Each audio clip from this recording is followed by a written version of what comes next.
ನಮಸ್ಕಾರ ಸ್ನೇಹಿತರೆ, ನಮ್ಮ ನಂಬಿಕೆಗೆ ಸ್ವಾಗತ ಸುಸ್ವಾಗತ. ಸ್ನೇಹಿತರೆ, ಅದು ಮಹಾರಾಷ್ಟ್ರದ ಸಹ್ಯಾದ್ರಿ ಬೆಟ್ಟದ ಸಾಲಿನಲ್ಲಿರುವ ಒಂದು ಸಣ್ಣ ಹಳ್ಳಿ. ಆ ದಿನ ಹಳ್ಳಿಯಲ್ಲಿ ದೊಡ್ಡ ಹಬ್ಬ. ಊರಿನ ದೇವಸ್ಥಾನದಲ್ಲಿ ಜನ ಕಿಕ್ಕಿರಿದು ತುಂಬಿದ್ರು. ದೇಗುಲದ ಒಳಗೆ ಮತ್ತು ಹೊರಗೆ ಎಲ್ಲಿ ನೋಡಿದ್ರೂ ಹಳದಿ ಭಂಡಾರ ಚೆಲ್ಲಿತ್ತು. ದೂರದಿಂದ ನೋಡಿದ್ರೆ ಆ ದೇಗುಲ ಬಂಗಾರ ಬಣ್ಣದಲ್ಲಿ ಹೊಳೆಯುತ್ತಿತ್ತು. ಬಿಳಿ ಬಣ್ಣದ ಬಟ್ಟೆ ಹುಟ್ಟಿದ್ದ ಭಕ್ತರ ಮೈಯಲ್ಲಿ ಹಳದಿ ಭಂಡಾರದಿಂದ ಕೂಡಿತ್ತು. ಅವರ ಮುಖ ಮತ್ತು ಮೈ ಬಣ್ಣ ಕೂಡ ಬಂಗಾರದ ಬಣ್ಣಕ್ಕೆ ತಿರುಗಿತ್ತು. ಒಳಗೆ ಗರ್ಭಗುಡಿಯಲ್ಲಿ ದೇವರಿಗೆ ಬಿಲ್ವ ಪತ್ರೆ, ಹಳದಿ ಮತ್ತು ತೆಂಗಿನಕಾಯಿ ಒಡೆದು ಪೂಜಿಸುತ್ತಿದ್ರೆ, ದೇಗುಲದ ಹೊರಗೆ ಬಾರುಕೋಲಿನಿಂದ ಕೆಲ ಭಕ್ತರು ತಮಗೆ ಚಾಟಿ ಬೀಸಿಕೊಳ್ತಿದ್ರು. ಇನ್ನು ಕೆಲವರು ಪ್ರಾಣಿಗಳನ್ನ ಬಲಿ ಕೊಡ್ತಿದ್ರು. ಅಷ್ಟಕ್ಕೂ ಆ ದೇವರ ಹೆಸರು ಖಂಡೋಬಾ. ಸ್ನೇಹಿತರೆ, ಭಾರತದಲ್ಲಿ ಇಂತಹ ಅನೇಕ ಮಠ ಮಂದಿರಗಳಿವೆ. ಅಲ್ಲಿ ವಿಶಿಷ್ಟವಾದ ಸ್ಥಳೀಯ ಆಚರಣೆಗಳಿವೆ. ಧರ್ಮ ಗ್ರಂಥಗಳಲ್ಲಿ ಓದದ ಎಷ್ಟೋ ವಿಶಿಷ್ಟ ಆಚರಣೆಗಳು ಆ ದೇಗುಲದಲ್ಲಿ ನಡೆಯುತ್ತವೆ. ಅಂತಹ ಕೆಲವು ದೇವಸ್ಥಾನ ಮತ್ತು ದೇವರುಗಳ ಬಗ್ಗೆ ಇಂದಿನ ವಿಡಿಯೋದಲ್ಲಿ ನೋಡೋಣ. ಅದಕ್ಕೂ ಮುನ್ನ ನಮ್ಮ ನಂಬಿಕೆಗೆ ನಿಮ್ಮ ಬೆಂಬಲವಿರಲಿ. ಸ್ನೇಹಿತರೆ, ಈ ಖಂಡೋಬನನ್ನ ಸಾಮಾನ್ಯವಾಗಿ ಮಹಾರಾಷ್ಟ್ರ, ಕರ್ನಾಟಕ, ಅದರಲ್ಲೂ ವಿಶೇಷವಾಗಿ ಉತ್ತರ ಕರ್ನಾಟಕ ಹಾಗೂ ಆಂಧ್ರ ಪ್ರದೇಶದಲ್ಲಿ ಆರಾಧಿಸಲಾಗುತ್ತೆ. ಆಂಧ್ರದಲ್ಲಿ ಮಲ್ಲಣ್ಣನಾಗಿಯೂ ಕರ್ನಾಟಕದಲ್ಲಿ ಮೈಲಾರನಾಗಿಯೂ ಖಂಡೋಬನನ್ನ ಪೂಜಿಸಲಾಗುತ್ತೆ. ಖಂಡೋಬ ಮಹಾರಾಷ್ಟ್ರದ ದೇಶಸ್ಥ ಬ್ರಾಹ್ಮಣ ಕುಲದವರ ಮನೆದೇವರು ಕೂಡ ಹೌದು. ಮಹಾರಾಷ್ಟ್ರದ ಜೆಜುರಿಯಲ್ಲಿರುವ ಖಂಡೋಬನ ದೇವಸ್ಥಾನವು ಜೆಜುರಿ ಚಿ ಖಂಡೋಬನೆಂದೇ ಪ್ರಸಿದ್ಧಿ ಪಡೆದಿದೆ. ಜೆಜುರಿ ಪುಣೆ ಜಿಲ್ಲೆಯ ಒಂದು ಪಟ್ಟಣವಾಗಿದ್ದು, ಪುಣೆಯಿಂದ ಸುಮಾರು 38 ಕಿಲೋಮೀಟರ್ಗಳಷ್ಟು ದೂರದಲ್ಲಿದೆ. ಇಲ್ಲಿಗೆ ತೆರಳಲು ಪುಣೆಯಿಂದ ಸಾಕಷ್ಟು ಬಸ್ಗಳು ಹಾಗೂ ರೈಲಿನ ಸೌಕರ್ಯವಿದೆ. ವಿಶೇಷವೆಂದರೆ, ಖಂಡೋಬಾ ಒಬ್ಬ ಸಂಯುಕ್ತ ದೇವರ ಅವತಾರವಾಗಿದ್ದು, ಶಿವ, ಭೈರವ, ಸೂರ್ಯ ಹಾಗೂ ಕಾರ್ತಿಕೇಯನ ಗುಣಲಕ್ಷಣಗಳನ್ನು ಹೊಂದಿರುವ ದೈವಿ ಅವತಾರ ಅಂತ ಭಕ್ತರು ನಂಬ್ತಾರೆ. ಅಷ್ಟೇ ಯಾಕೆ, ಈ ಖಂಡೋಬನನ್ನ ಕೆಲ ಮುಸ್ಲಿಮರು ಕೂಡ ಆರಾಧಿಸ್ತಾರೆ. ಮುಸ್ಲಿಮರು ಖಂಡೋಬನನ್ನ ಮಲ್ಲು ಖಾನ್ ಎಂಬ ಹೆಸರಿನಿಂದ ಆರಾಧಿಸ್ತಾರೆ. ಇನ್ನು ಕೆಲವರು ಮಾರ್ತಾಂಡ ಭೈರವನೆಂದು ಪೂಜಿಸ್ತಾರೆ. ಖಂಡೋಬನಿಗೆ 5 ಪತ್ನಿಯರಿದ್ದು, ಅವರಲ್ಲಿ ಒಬ್ಬಳು ಮುಸ್ಲಿಂ ಸಮುದಾಯದವಳಾಗಿದ್ದಳು ಅಂತ ಸ್ಥಳೀಯರು ನಂಬುತ್ತಾರೆ. ಹಾಗೆ ನೋಡಿದ್ರೆ ಈ ಖಂಡೋಬ ಶಿವನ ಅವತಾರ. ಆದರೆ ಮುಸ್ಲಿಂ ಭಕ್ತರು ಕೂಡ ಈ ದೇವರನ್ನ ತಮ್ಮದಾಗಿಸಿಕೊಂಡಿದ್ದು ಇಲ್ಲಿನ ವಿಶೇಷಗಳಲ್ಲೊಂದು. ಪಠಾಣಿ ವೇಷಭೂಷಣದಲ್ಲಿ ಖಂಡೋಬ ಕುದುರೆ ಸವಾರಿ ಮಾಡುತ್ತಿದ್ದ ಹಾಗೂ ಅವನ ಕುದುರೆಯ ಪರಿಪಾಲಕನು ಒಬ್ಬ ಮುಸ್ಲಿಂ ಮತದವನಾಗಿದ್ದ ಅಂತ ಸ್ಥಳೀಯರು ಕತೆ ಹೇಳ್ತಾರೆ. ಆದ್ದರಿಂದ ಇಂದಿಗೂ ಖಂಡೋಬನ ಕುದುರೆಗಳನ್ನ ಸಾಂಪ್ರದಾಯಿಕವಾಗಿ ಮುಸ್ಲಿಂ ಕುಟುಂಬವೊಂದು ಜೆಜುರಿಯಲ್ಲಿ ನಿರ್ವಹಿಸುತ್ತಿದೆ. ಸ್ನೇಹಿತರೆ, ನೀವು ಮಲ್ಹಾರಿ ಎಂಬ ಶಬ್ದವನ್ನ ನೀವು ಕೇಳೇ ಇರ್ತೀರಿ. ನಮ್ಮಲ್ಲಿ ಯಾವ ಶಕ್ತಿ ದುಷ್ಟ ಶಕ್ತಿಯನ್ನ ಸೋಲಿಸುತ್ತದೋ ಅದರ ಪ್ರಕಾರವೇ ನಾಮಕರಣ ನಡೆಯುತ್ತೆ. ಅದೇ ರೀತಿ ಮಲ್ಲನನ್ನ ಸಂಹರಿಸಿದ ದೇವರಿಗೆ ಮಲ್ಹಾರಿ ಅಂತ ಹೆಸರು ಬಂತು. ಇದು ಶಿವನ ಅವತಾರ. ಶಿವ ಮಲ್ಹಾರಿ ರೂಪದಲ್ಲಿ ಅಸುರನನ್ನ ಸಂಹರಿಸಿದ ಈ ಕಥೆ ತುಂಬಾ ಕಡಿಮೆ ಜನರಿಗೆ ಮಾತ್ರ ಗೊತ್ತಿದೆ. ಹಿಂದೆ ಈ ಪ್ರದೇಶದಲ್ಲಿ ಮಣಿ ಮತ್ತು ಮಲ್ಲರೆಂಬ ಇಬ್ಬರು ದೈತ್ಯ ಅಸುರರಿದ್ರು. ಈ ಇಬ್ಬರು ಬ್ರಹ್ಮನನ್ನ ಕುರಿತು ಕಠೋರವಾದ ತಪಸ್ಸು ಮಾಡಿದ್ರು. ಬ್ರಹ್ಮನಿಂದ ಅವಿನಾಶಿಗಳೆಂದು ವರ ಪಡೆದ್ರು. ಅವಿನಾಶಿ ಅಂದ್ರೆ ನಾಶವಿಲ್ಲದವನು ಎಂಬ ವರವನ್ನ ಪಡೆದುಕೊಂಡ್ರು. ಆ ಬಳಿಕ ಶುರುವಾಗಿದ್ದು ಇವರ ಅನಾಚಾರಗಳು. ತ್ರಿಲೋಕದಲ್ಲಿ ಈ ಮಣಿ ಮತ್ತು ಮಲ್ಲರು ಅಲ್ಲೋಲ ಕಲ್ಲೋಲ ಸೃಷ್ಟಿಸಿದ್ರು. ಯತಿಗಳು ನಡೆಸುತ್ತಿದ್ದ ಯಜ್ಞ ಯಾಗಾದಿಗಳನ್ನ ವಿಘ್ನಗೊಳಿಸುತ್ತಿದ್ರು. ಋಷಿ ಮುನಿಗಳನ್ನ ಹಿಂಸಿಸುತ್ತಿದ್ರು. ಇದರಿಂದ ದೇವತೆಗಳಿಗೆ ಹವಿಸು ಸಿಗಲಾರದೆ ವಿಷ್ಣು ಹಾಗೂ ಬ್ರಹ್ಮನ ಬಳಿ ತೆರಳಿ ಸಹಾಯವನ್ನ ಕೇಳ್ತಾರೆ. ವಿಷ್ಣು ಬಳಿ ಇದರ ಬಗ್ಗೆ ಯಾವುದೇ ಪರಿಹಾರ ಸಿಗದೆ ಶಿವನ ಬಳಿ ಹೋಗಿ ತಮ್ಮ ಚಿಂತಾಜನಕ ಪರಿಸ್ಥಿತಿಯನ್ನ ವಿವರಿಸಿದ್ರು. ಅದಕ್ಕೆ ಶಿವನು ಸ್ಪಂದಿಸುತ್ತಾ ಖಂಡೋಬನಾಗಿ ಜನ್ಮ ಎತ್ತಿದ. ಭಯಾನಕವಾದ ರೂಪ, ಮುಕ್ಕಣ್ಣನ ಮುಖ, ತಲೆಯ ಮೇಲೆ ಚಂದ್ರ, ಕೈಯಲ್ಲಿ ಖಡ್ಗ, ಇಡೀ ದೇಹಕ್ಕೆ ಅರಿಶಿಣ ಹಚ್ಚಲಾಗಿತ್ತು. ಇದರಿಂದ ಇಡೀ ದೇಹ ಬಂಗಾರದಂತೆ ಹೊಳೆಯುತ್ತಿತ್ತು. ನಂದಿಯ ಮೇಲೆ ಆರೂಢನಾಗಿ ಬಂದ ಶಿವ ಕಾರ್ತಿಕ ಅಮಾವಾಸ್ಯೆಯ ದಿನ ಘನಘೋರವಾದ ಯುದ್ಧ ಆರಂಭಿಸಿದ. 6 ದಿನಗಳ ಕಾಲ ನಡೆದ ಆ ಕಾಳಗದಲ್ಲಿ ಮಣಿ ಮಲ್ಲರು ಸೋತು ಹೋದರು. ಶಿವನ ಹೊಡೆತ ತಾಳಲಾರದೆ ಆತನ ಕಾಲಿಗೆ ಇಬ್ಬರು ಬಿದ್ದು ಬೇಡಿಕೊಂಡ್ರು.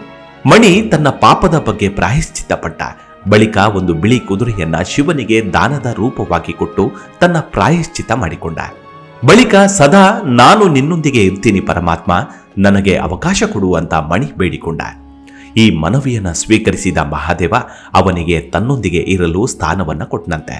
ಆದ್ರೆ ಮತ್ತೊಂದು ಕಡೆ ಮಲ್ಲ, ನಾನು ಸೋಲುತ್ತೇನೆ ನಿಜ, ಆದ್ರೆ ಈ ಸೃಷ್ಟಿಯ ನಾಶವನ್ನ ನಾನು ನನ್ನ ಕಣ್ಣಿನಿಂದ ನೋಡಬೇಕು, ಮನುಷ್ಯರ ಮಾಂಸದ ರುಚಿ ನಾನು ನೋಡಬೇಕು ಅಂತ ಶಿವನಿಗೆ ಕೇಳಿಕೊಂಡ. ಈ ದರಿದ್ರ ಬೇಡಿಕೆಯನ್ನ ಕೇಳಿದ ಶಿವನ ಕಣ್ಣು ಕೆಂಪಗಾದವು. ಕೂಡಲೇ ತನ್ನ ಖಡ್ಗದಿಂದ ಮಲ್ಲನ ರುಂಡವನ್ನ ಮುಂಡದಿಂದ ಬೇರ್ಪಡಿಸಿದ. ಹಾಗೆ ಕಡಿದ ಆ ತಲೆ ಇವತ್ತಿಗೂ ಮಂದಿರದ ಮೆಟ್ಟಿಲುಗಳ ಕೆಳಗೆ ಇದೆ ಅಂತ ಭಕ್ತರು ಹೇಳ್ತಾರೆ. ಹೀಗಾಗಿ ಕಾಲ್ನಡಿಗೆಯಿಂದ ಬರೋ ಭಕ್ತರು ಆ ತಲೆ ಪಾತಾಳಕ್ಕೆ ಹೋಗಲಿ ಎನ್ನುವಂತೆ ನಡೆದು ಬರ್ತಾರಂತೆ.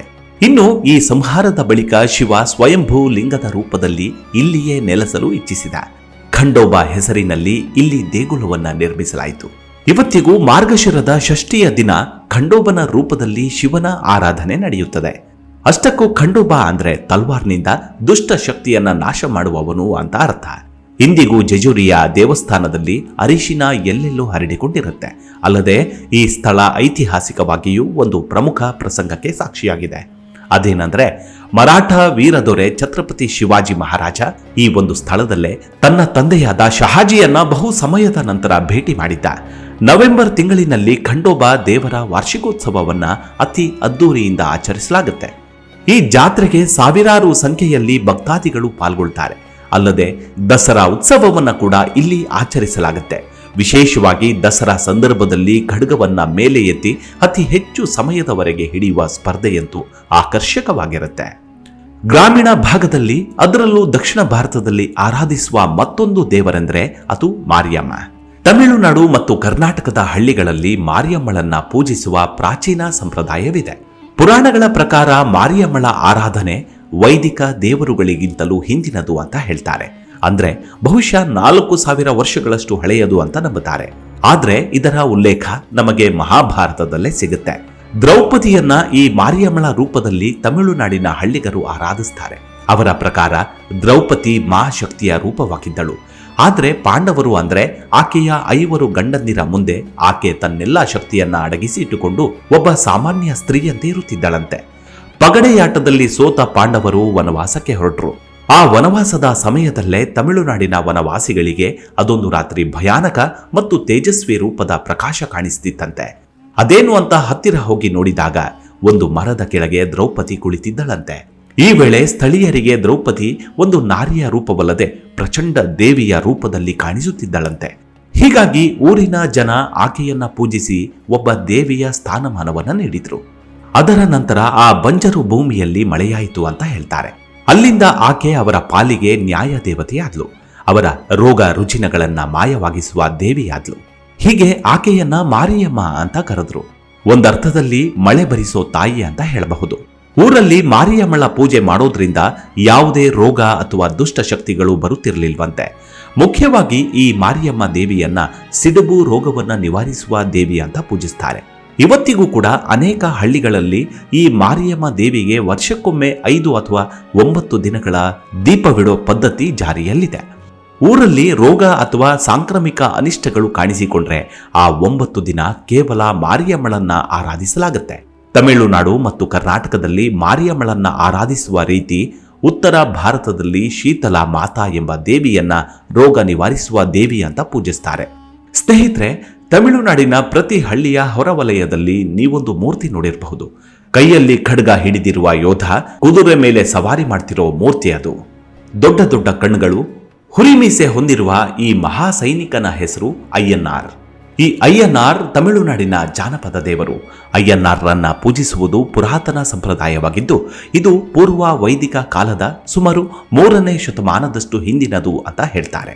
ನಂಬಿಕೆಗಳ ಪ್ರಕಾರ ಈ ಅಯ್ಯನಾರ್ ದೇವರು ಪ್ರತಿ ರಾತ್ರಿಯೂ ಪಹರೆದಾರನಂತೆ ಊರಿನವರ ರಕ್ಷಣೆ ಮಾಡ್ತಾನಂತೆ. ಅಯ್ಯನಾರ್ ಅಂದ್ರೆ ಜಗತ್ತಿನ ಸ್ವಾಮಿ ಅಂತ ಅರ್ಥ. ಈ ಅಯ್ಯನಾರ್ರನ್ನ ಶಬರಿಮಲೆಯ ಅಯ್ಯಪ್ಪ ಸ್ವಾಮಿಯೊಂದಿಗೆ ಹೋಲಿಸ್ತಾರೆ. ಭಗವಾನ್ ಶಿವ ಮತ್ತು ವಿಷ್ಣುವಿನ ಮೋಹಿನಿ ಅವತಾರದ ಪುತ್ರ ಅಂತ ನಂಬುತ್ತಾರೆ. ಪುರಾಣಗಳ ಪ್ರಕಾರ ರೈತರ ಬೆಳೆ ಮತ್ತು ಜಾನುವಾರುಗಳನ್ನ ಈ ಅಯ್ಯನಾರ್ ರಕ್ಷಣೆ ಮಾಡ್ತಾರಂತೆ.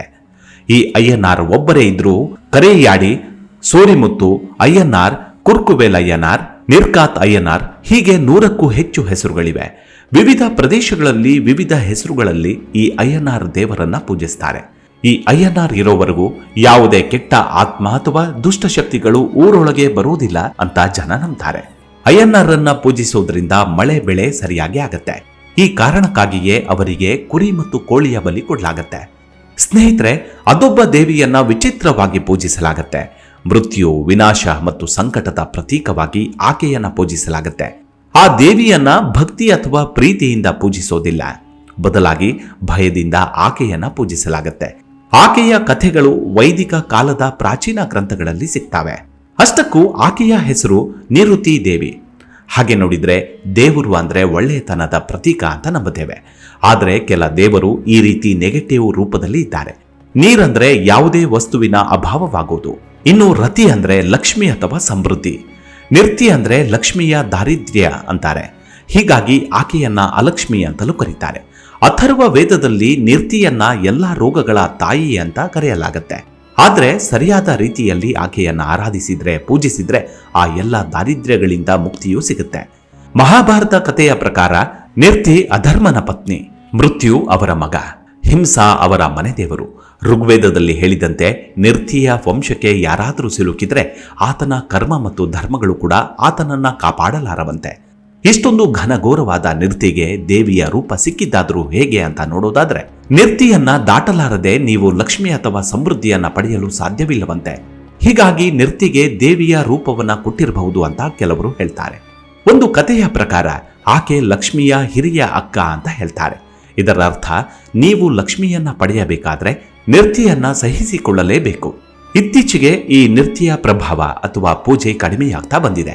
ಆದರೆ ಇವತ್ತಿಗೂ ಕೆಲ ಹಳ್ಳಿಗಳಲ್ಲಿ, ಅದರಲ್ಲೂ ಬುಡಕಟ್ಟು ಜನಾಂಗಗಳಲ್ಲಿ ಈ ನಿರ್ತಿಯನ್ನ ಪೂಜಿಸಲಾಗುತ್ತೆ. ಸ್ನೇಹಿತರೆ, ಹಿಂದೂ ಧರ್ಮ ಬಹಳ ಪವಿತ್ರವಾದ ಧರ್ಮ ಅಂತ ಹೇಳ್ತಾರೆ. ಹಿಂದೂ ಧರ್ಮ ಭೂಮಿ ಮೇಲಿನ ಅತ್ಯಂತ ಪುರಾತನ ಮತ್ತು ಜೀವಂತ ಧರ್ಮ. ಮನುಷ್ಯನ ಉನ್ನತಿಗಾಗಿ ಹುಟ್ಟಿದ ಈ ಧರ್ಮ ಇವತ್ತಿಗೂ ಜಗತ್ತಿನಲ್ಲಿ ಪ್ರಭುತ್ವ ಉಳಿಸಿಕೊಂಡಿದೆ. ಅದೇ ರೀತಿ ಹಿಂದೂ ಧರ್ಮದಲ್ಲಿನ ದೇವರುಗಳು ಕೂಡ ಅನೇಕ ಮಹತ್ವಗಳನ್ನು ಹೊಂದಿದ್ದಾರೆ. ನಾವೆಲ್ಲರೂ ದೇವರುಗಳನ್ನು ಪ್ರಾರ್ಥಿಸ್ತೇವೆ. ನೀವು ಕೃಷ್ಣನನ್ನು ಪ್ರಾರ್ಥಿಸಬಹುದು ಮತ್ತು ನಾವು ಶಿವನನ್ನು ಪ್ರಾರ್ಥಿಸಬಹುದು ಅಥವಾ ದೇವಾನುದೇವತೆಗಳನ್ನು ಪೂಜಿಸಬಹುದು. ಆದರೆ ನಮ್ಮ ಧರ್ಮದಲ್ಲಿ ರಾಮಕೃಷ್ಣರ ಹೊರತಾಗಿ ಕೋಟಿ ಕೋಟಿ ದೇವರುಗಳಿದ್ದಾರೆ. ಇದೇ ಕಾರಣಕ್ಕೆ ಭಾರತದ ಹಳ್ಳಿ ಹಳ್ಳಿಯಲ್ಲೂ ಇವತ್ತಿಗೂ ಆಧ್ಯಾತ್ಮಿಕತೆ ಮತ್ತು ಮಾನವ ಕುಲದ ಸಂಸ್ಕೃತಿ ಉಳಿದಿದೆ.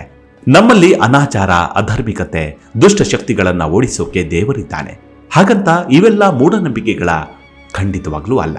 ಸ್ನೇಹಿತರೆ, ಆಧ್ಯಾತ್ಮಿಕತೆಯ ಶಕ್ತಿ ಪಡೆದುಕೊಂಡವರು ಉನ್ನತ ಬದುಕನ್ನು ಸಾಗಿಸ್ತಾರೆ. ಆದರೆ ಸಾಂಸಾರಿಕ ಜೀವನದಲ್ಲಿರುವ ಮನುಷ್ಯನನ್ನು ಕೂಡ ಆಧ್ಯಾತ್ಮಿಕತೆಯಲ್ಲಿ ಸ್ಥಿರಗೊಳಿಸಲು ಆ ದೇವರುಗಳು ಹುಟ್ಟಿಕೊಂಡಿದ್ದಾರೆ. ಮನುಷ್ಯನ ಅವಗುಣಗಳನ್ನ ಹದ್ದು ಬಸ್ತಿನಲ್ಲಿಡಲು ನಮ್ಮಲ್ಲಿ ದೇವರುಗಳಿದ್ದಾರೆ. ಇದೇ ಕಾರಣಕ್ಕೆ ಸಾವಿರಾರು ವರ್ಷಗಳಿಂದ ನಮ್ಮ ಮೇಲೆ ಆಕ್ರಮಣಕಾರರು ದಾಳಿ ಮಾಡಿದ್ರೂ ಕೂಡ ನಮ್ಮ ಸಂಸ್ಕೃತಿ ಅಳಿಸಿ ಹೋಗಲಿಲ್ಲ. ಆದರೆ ಕೆಲವು ಆಕ್ರಮಣಕಾರರಿಗೆ ಗೊತ್ತಿತ್ತು, ಭಾರತದ ಬಲು ದೊಡ್ಡ ಶಕ್ತಿ ಅಂದ್ರೆ ಅದು ಸ್ಥಳೀಯ ಸಂಸ್ಕೃತಿ. ಇವರ ದೇವರು ಎಂಬ ಕಲ್ಪನೆಯನ್ನ ಅಳಿಸಿ ಹಾಕಿದ್ರೆ ಮಾತ್ರ ನಾವು ಇವರನ್ನ ಸೋಲಿಸಬಹುದು ಅಂತ ಸಾವಿರಾರು ವರ್ಷಗಳಿಂದ ನಮ್ಮ ನಂಬಿಕೆ, ನಮ್ಮ ನೈತಿಕತೆಯ ದೇವರು ಸ್ಥಳೀಯ ದೇವರನ್ನ ನಂಬದಂತೆ ಮಾಡುವ ಅನೇಕ ಪ್ರಯತ್ನಗಳು ನಡೆಯುತ್ತಲೇ ಇವೆ ಮತ್ತು ಇಂದಿಗೂ ನಡೆಯುತ್ತಲೇ ಇವೆ. ಆದರೆ ಇವತ್ತಿಗೂ ನಮ್ಮಲ್ಲಿ ಅನೇಕ ಹಿಂದೂ ದೇವರುಗಳ ಮೇಲಿನ ನಂಬಿಕೆಗಳು ಕಡಿಮೆಯಾಗಲಿಲ್ಲ, ಬದಲಾಗಿ ಮತ್ತಷ್ಟು ಹೆಚ್ಚುತ್ತಲೇ ಇದೆ. ಇನ್ನು ರಾಮ, ಕೃಷ್ಣರ ಹೊರತಾಗಿ ನಮ್ಮಲ್ಲಿ ಅನೇಕ ಸ್ಥಳೀಯ ದೇವರುಗಳಿದ್ದಾರೆ ಅಂತ ಹೇಳಿದ್ನಲ್ಲ. ಆ ದೇವಾಲಯಗಳ ಪೈಕಿ ಇಂದು ಕೇವಲ 4 ದೇವರುಗಳ ಬಗ್ಗೆ ಹೇಳಿದ್ದೀನಿ ಅಷ್ಟೇ. ಆದರೆ ಇಂತಹ ಅನೇಕ ದೇವರುಗಳು ಇವತ್ತಿಗೂ ಇದ್ದಾರೆ. ಮುಂದೊಮ್ಮೆ ಸಮಯಾವಕಾಶವಾದಾಗ ಮತ್ತಷ್ಟು ವಿಶಿಷ್ಟ ದೇವರುಗಳ ಬಗ್ಗೆ ಮಾಹಿತಿ ನೀಡ್ತೀನಿ. ಮುಂದಿನ ವಿಡಿಯೋದಲ್ಲಿ ಮತ್ತೆ ಭೇಟಿಯಾಗೋಣ. ಅಲ್ಲಿವರೆಗೂ ನಿಮ್ಮ ಆರೋಗ್ಯದ ಕಡೆ ಗಮನವಿರಲಿ. Take care. ನಮಸ್ಕಾರ. ಹರೇ ಕೃಷ್ಣ.